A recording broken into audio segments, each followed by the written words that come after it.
पत्नी बार बार बोलती है कि मैंने सुना है तुम्हारे मित्र द्वारिकाधीश हैं, तो उनके पास जाते क्यों नहीं हो? तो सुदामा जी कहते हैं वो मेरा मित्र जरूर है, लेकिन मैं उसके पास इसलिए नहीं जाता कि मेरे पतले दुबले शरीर को देख करके, मेरे फटे हुए वस्त्रों को देख करके, मेरे मुखाकृति को देख करके कहीं ये ना सोचे कि गरीब है, कुछ मांगने आया है।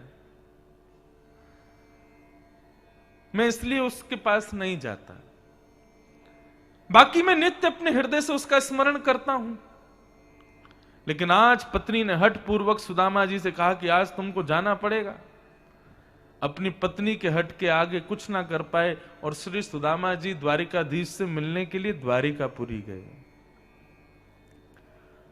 7 दिन तक चलते चलते चलते चलते सुदामा जी ने एक जगह जाके पूछा, भैया ये द्वारिकापुरी कितनी दूर है? तो किसी ने हंस के बताया, बोले द्वारिकापुरी का रास्ता तो आप कम से कम 60 किलोमीटर पीछे छोड़ के आ गए हो, वहां से भी कम से कम 100 किलोमीटर द्वारिका है, कब तक चलते रहोगे महाराज? सुदामा जी परम उदास हो गए, बोले क्या करें लाला, वैसे तो तू हमारे हृदय में रहे, लेकिन नगरी तेरी बड़ी दूर है।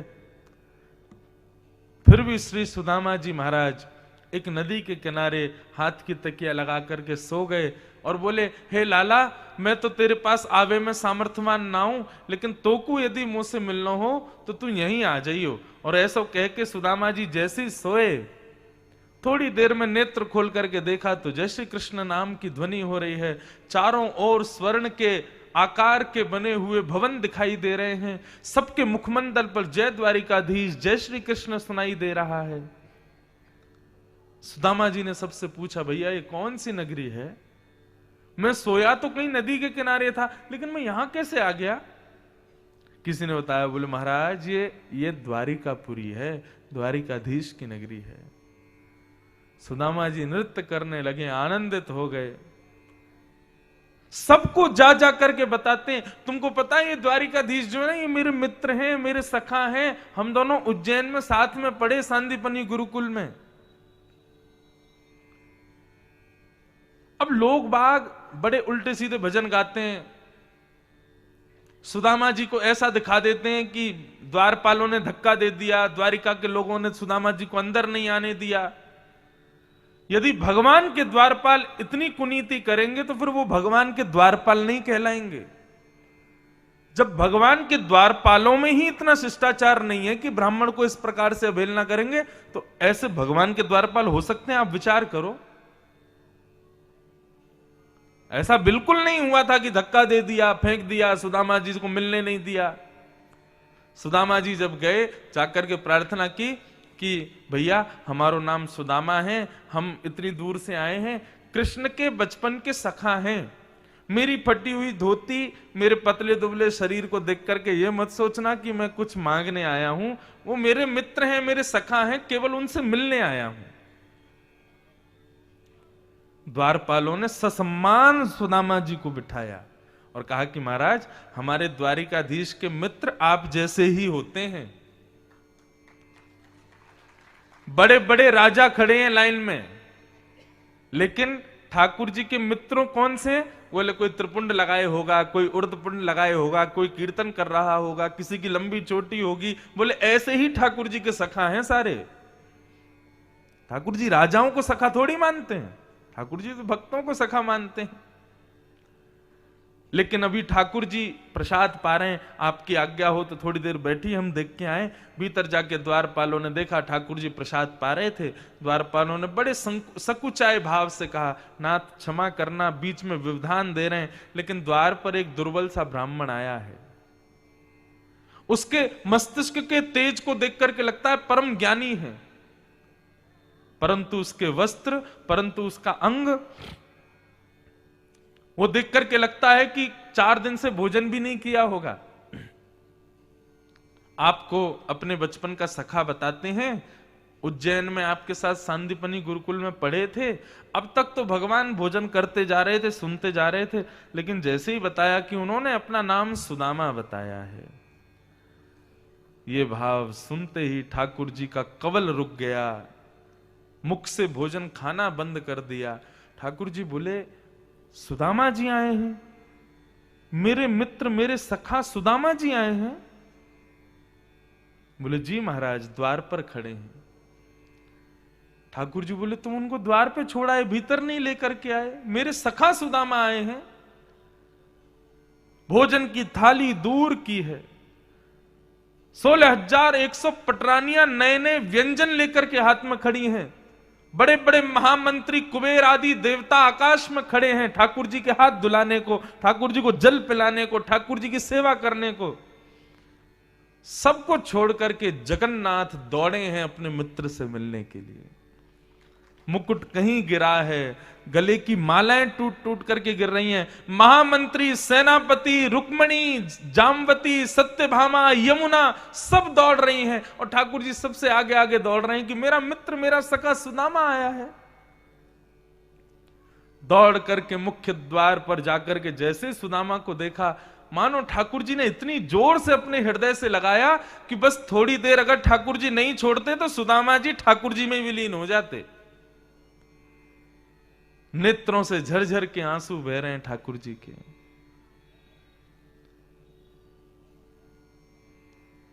मैं एक भाव गाया करता हूं।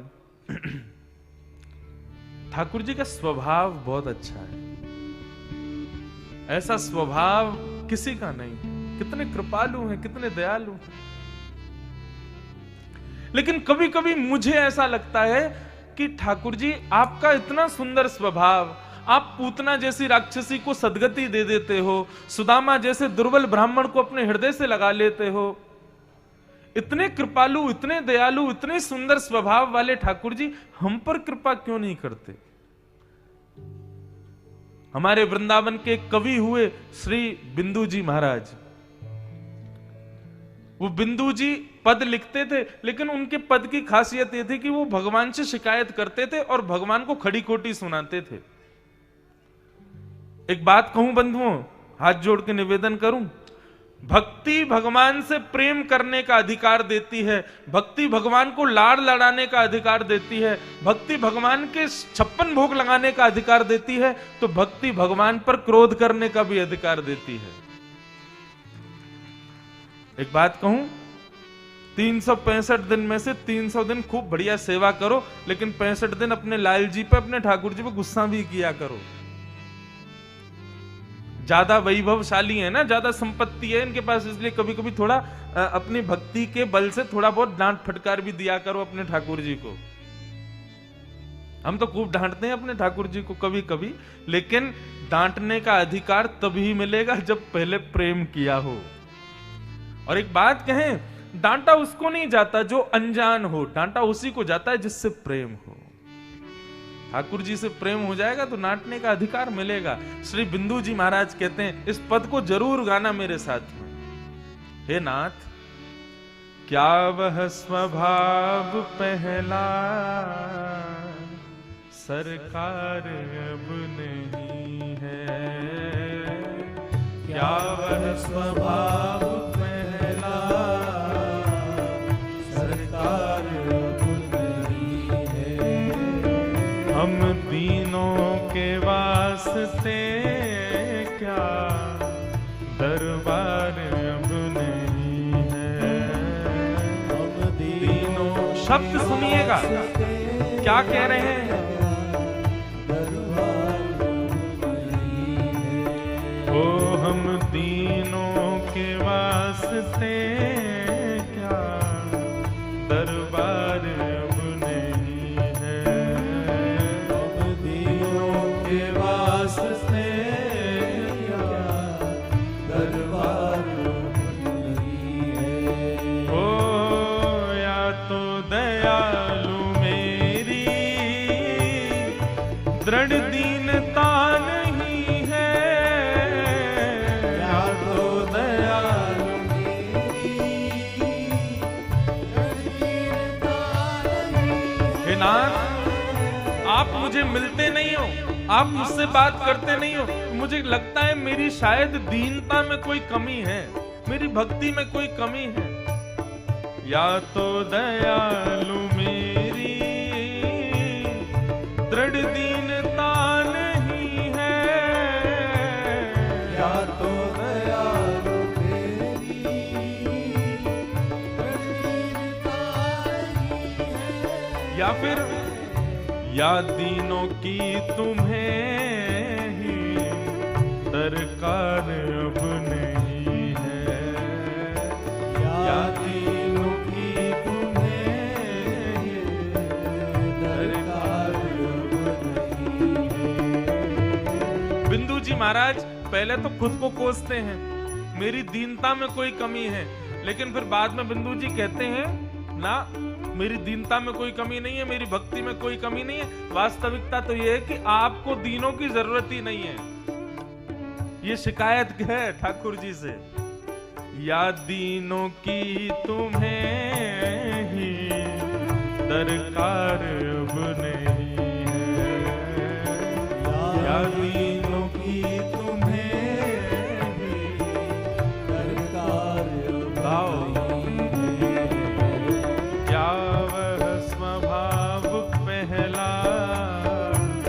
सरकार अब नहीं है, क्या वह स्वभाव पहला सरकार अब नहीं है। हो दौड़े थे द्वारिका से जिस पर अधीन होके, दौड़े थे द्वारिका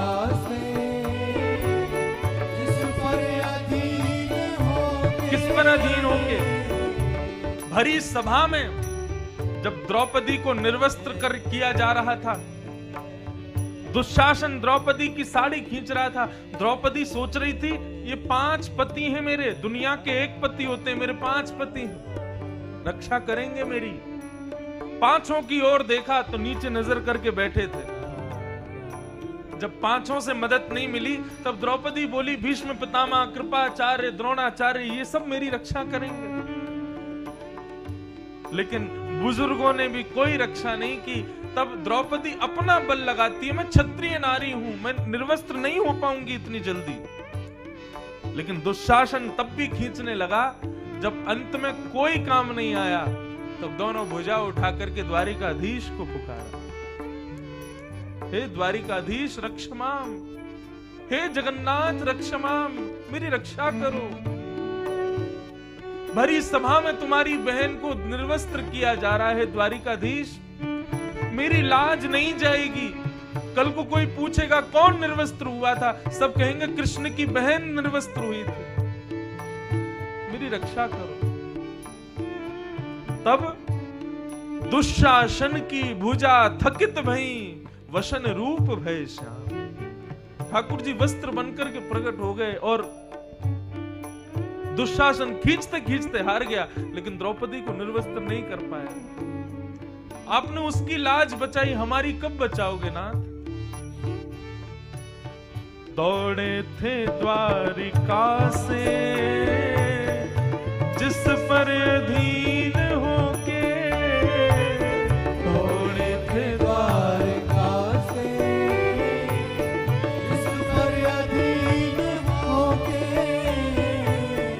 उस अश्रु बिंदु से भी क्या प्यार अब नहीं है, उस अश्रु बिंदु से भी क्या प्यार अब नहीं है, क्या वह स्वभाव पहला सरकार अब नहीं है, क्या वे स्वभाव पहला सरकार अब नहीं है। हम दीनों के वास्ते क्या दरबार अब नहीं है, दीनों के वास्ते क्या दरबार अब नहीं है, ओ क्या प्यार अब नहीं है, क्या प्यार अब नहीं है, ओ दरबार अब नहीं है, दरबार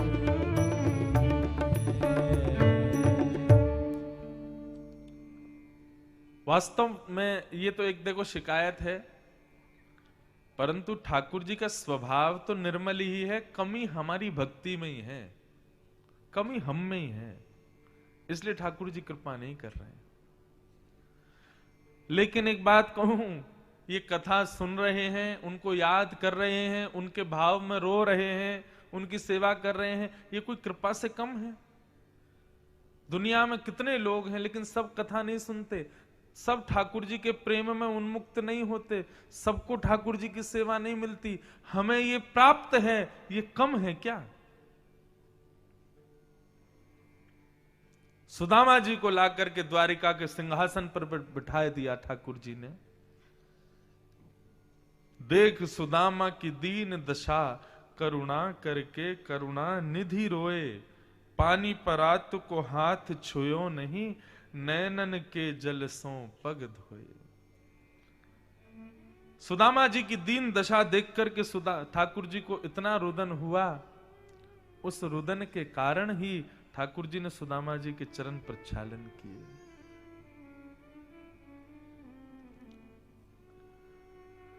सुदामा जी महाराज से भगवान ने पूछा, और सुदामा जी आपका ब्याह हो गया?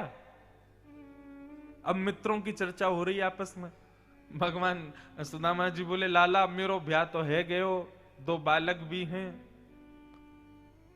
ठाकुर जी बोले, हमको ब्याह में नहीं बुलाया आपने? सुदामा जी बोले, लाला हम छोटे मोटे आदमी, छोटे से ब्राह्मण, ब्याह भी कर्जा लेके कियो तो को कैसे बुलाते? तू महाराज धीराज है, राजा है। अब मेरी छोड़, अपनी बता, तेने ब्याह कियो कि नहीं कियो? अब ठाकुर जी क्या बोले? चुप बिल्कुल। हाँ हो गए हमारे ब्याह भी। बोले हमारे ब्याह मतलब कितने ब्याह हुए हैं? ठाकुर जी बोले अब ये विषय अभी छेड़ना जरूरी नहीं है। बात बोले मैंने थोड़ी छेड़ो, तेने छोड़ो, तेने ही पूछी मेरो ब्याह भयो कि नहीं भयो, तो मैं भी पूछ रहा हूं तेरो ब्याह भयो कि नहीं भयो।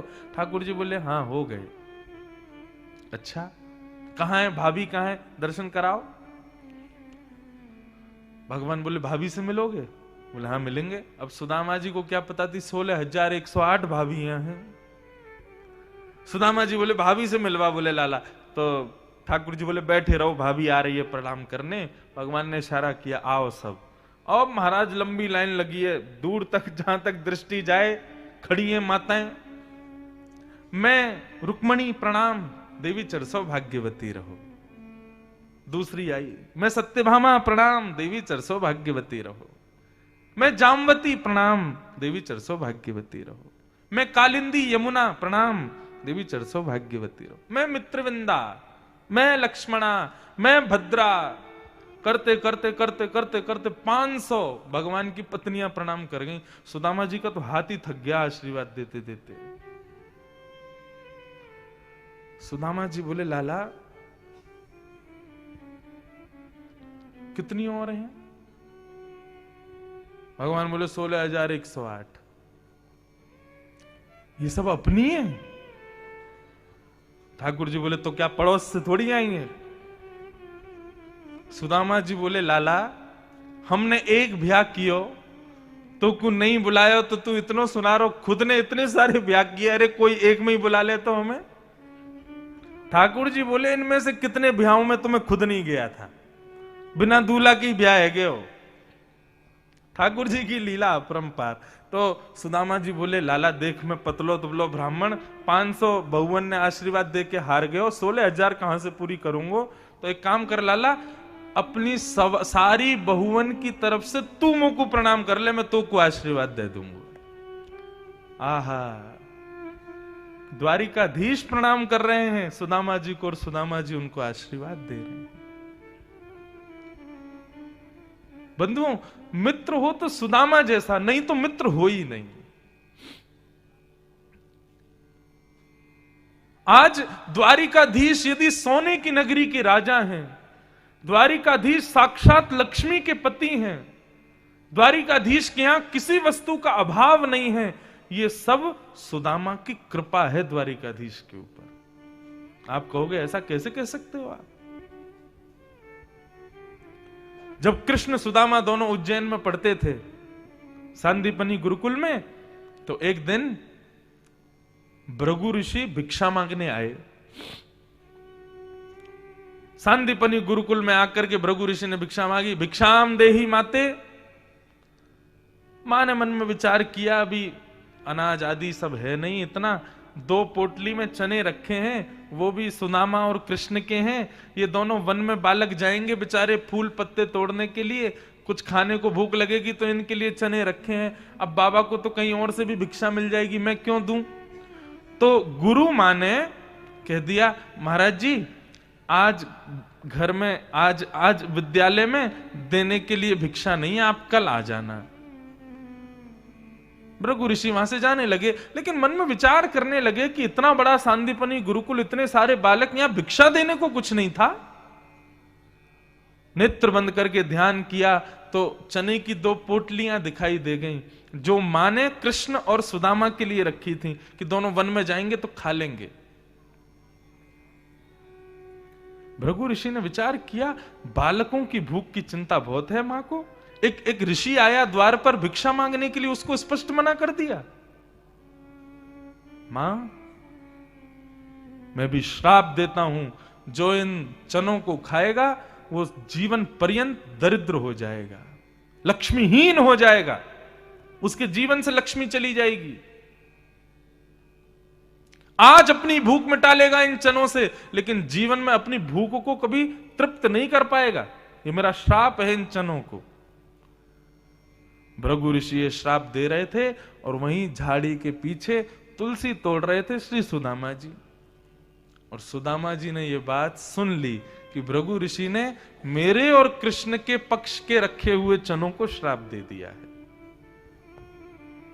सुदामा जी के नेत्र सजल हो गए और मन में विचार करने लगे, मैंने अपने सखा कृष्ण को आज तक कुछ नहीं दिया, देने लायक हूं ही नहीं, मेरे पास कुछ है ही नहीं देने को।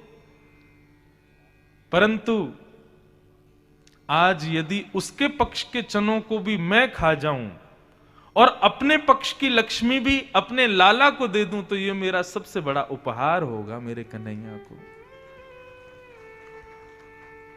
और जब गए वन में कृष्ण और सुदामा, मां ने दे करके भेजे थे पोटली, भाई जब भूख लगे दोनों को खा लेना। दोनों पत्ते तोड़ रहे थे, वृक्ष की टहनियों से कुछ लकड़ियां तोड़ के ले जाने के लिए तैयारी कर रहे थे। ठाकुर जी बोले, सुदामा बड़ी जोर की भूख लगी है, चलो दोनों वो चने रखे गुरु मां ने, खाएंगे। सुदामा जी बोले, हाँ थोड़ी देर में खाते हैं। सुदामा जी तो बहाना ढूंढ रहे थे, कहीं भी ऐसा बहाना मिले तो मैं ही खा जाऊं सारे, इसको देना ना पड़े, मेरा लाला दरिद्र हो जाए, मेरा लाला लक्ष्मीहीन हो जाए, जानते हुए भी मैं ऐसा कभी नहीं कर सकता अपने सखा के साथ। ठाकुर जी वृक्ष पर चढ़ने में बड़े कम निपुण हैं, सुदामा जी बड़े अच्छे हैं, 2 मिनट में चढ़ जाते हैं। तो एक लंबा वृक्ष देख करके सुदामा जी दौड़ करके उस पर चढ़ गए और ठाकुर जी से बोले, लाला आजा। बोले, अरे सुदामा तुमको पता है मैं चढ़वे में इतना बढ़िया ना हूं। धीरे धीरे चढ़ने लगे ठाकुर जी। इतने में सुदामा जी ने पोटली खोली, चना खाने लगे, अपने पक्ष के खा गए। ठाकुर जी के पक्ष की पोटली खोल करके जैसे ही खाना शुरू किया, ठाकुर जी बोले, अरे रुक जाओ, मैं आ रहा हूं, मुझे भी भूख लगी है, मैं भी पाऊंगा। लेकिन सुदामा जी के नेत्र सजल हो गए। बोले, कन्हैया मुझको क्षमा कर दे, आज मैं तुमको ये चने नहीं दे सकता। ठाकुर जी बोले, सुदामा जी मुझको भूख लगी है, मत खाओ आप। लाला तू कल भोजन कर लियो, लेकिन आज भूखो रह ले। तू आज भूखो रहेगो तो जीवन भर तृप्त रहेगो। और ठाकुर जी के पक्ष के चने खा गए ठाकुर सुदामा जी। वास्तव में आज द्वारिकाधीश सोने की नगरी पर राज करते हैं, द्वारिकाधीश के बच्चे 56 भोग पाते हैं। ये सुदामा जी की सखा का तोहफा है ठाकुर जी को। सुदामा जी के बच्चे विद्यालय से पढ़ करके आते हैं, पिताजी भूख लगी है।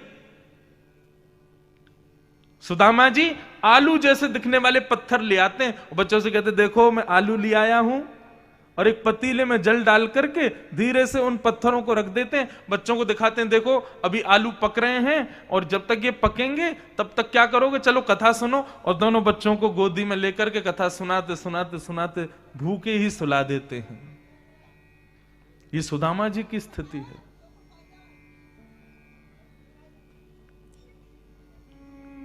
सखा हो तो सुदामा जैसा, ना तो ना हो।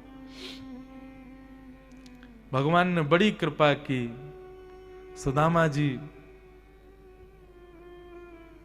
वापस लौट करके गए तो सुदामा मंदिर देख डरे, यहां तो हटी मेरी छोटी सी झोपड़ी, आप कंचन महल खड़े। कंचन महल देख करके सुदामा जी ने द्वारपालों से पूछा, ये कौन सी नगरी है भैया? बोले कि ये सुदामा नगरी है। अंदर से जैसे ही सुदामा जी की पत्नी सुशीला 16 श्रृंगार करके, बच्चे सुंदर धोती बगलबंदी पहन करके, तिलक लगा करके, कानों में स्वर्ण के कुंडल पहन करके, मोतियों की माला पहन करके आते हुए दिखाई दिए, सुदामा जी प्रसन्न नहीं हुए।